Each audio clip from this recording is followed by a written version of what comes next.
Order.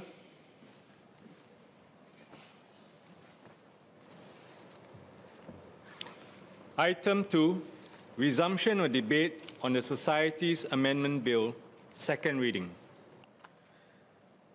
Ms. Ling.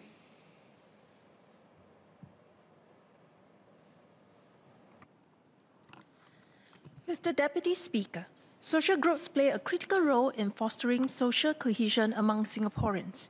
They serve as platforms for the development of strong bonds and community relations, uniting individuals from various social and cultural backgrounds. By forming a society, these groups establish a common identity among members who share a specific objective or purpose. Societies provide a setting for members to engage in discussions or activities related to particular interests or issues in Singapore. I appreciate MHA's effort in simplifying the process for registration of societies in the past. However, despite existing regulations governing the registration of societies, the evolving societal dynamics and complex international environment has made it more challenging to manage the risk and threats associated with social groups. Societies can be vulnerable to and potentially engage in unlawful activities to be subject to undue foreign influence. Hence, I support the proposed Societies Amendment Bill aimed at strengthening safeguards against such threats. I would like to focus my speech on 3 clarifications. 1, in the automatic registrations routes comprehensive vetting process. 2, the criteria for special appeals to the Minister for Home Affairs. And 3, strategies for safeguarding against undue foreign influence on societies that focus on sensitive issues like politics, race, and religion.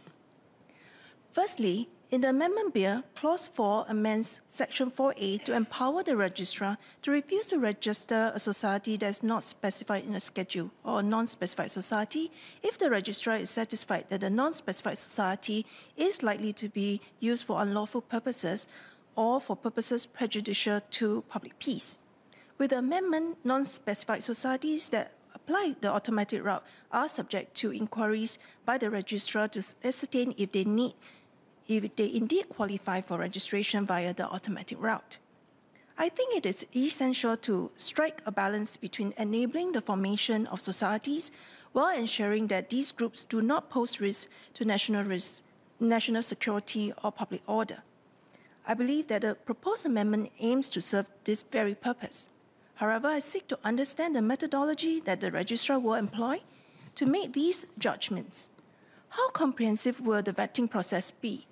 And what measures will be put in place to ensure that societies with potential risks are effectively identified?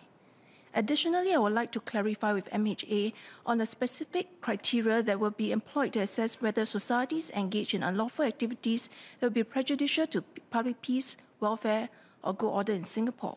This will offer a greater clarity to the public as well as existing and prospective societies on the conditions that must be met to ensure compliance.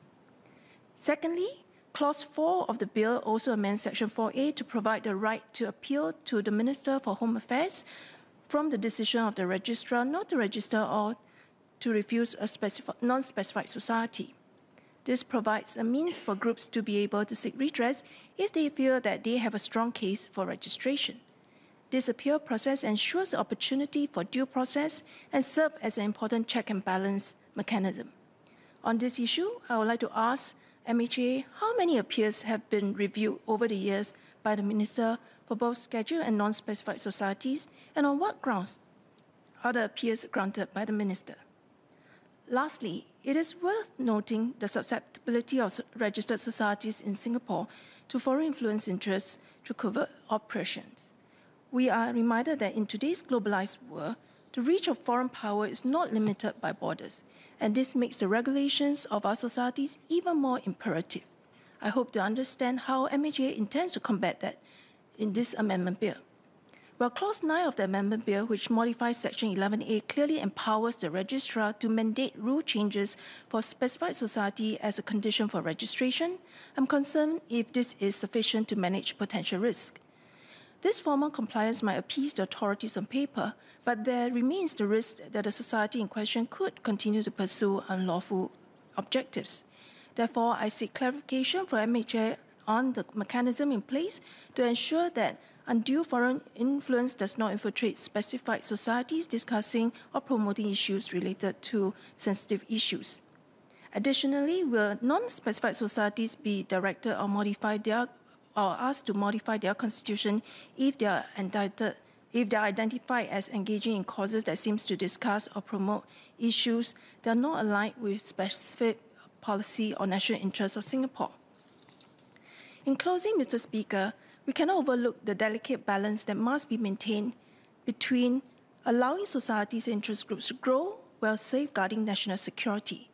Internal security is of paramount importance to safeguard Singapore against a social division that destabilizes and tears apart any social fabric. As I have raised earlier, we must ensure that our legal frameworks are robust enough to protect our community groups from being exploited for unlawful purposes.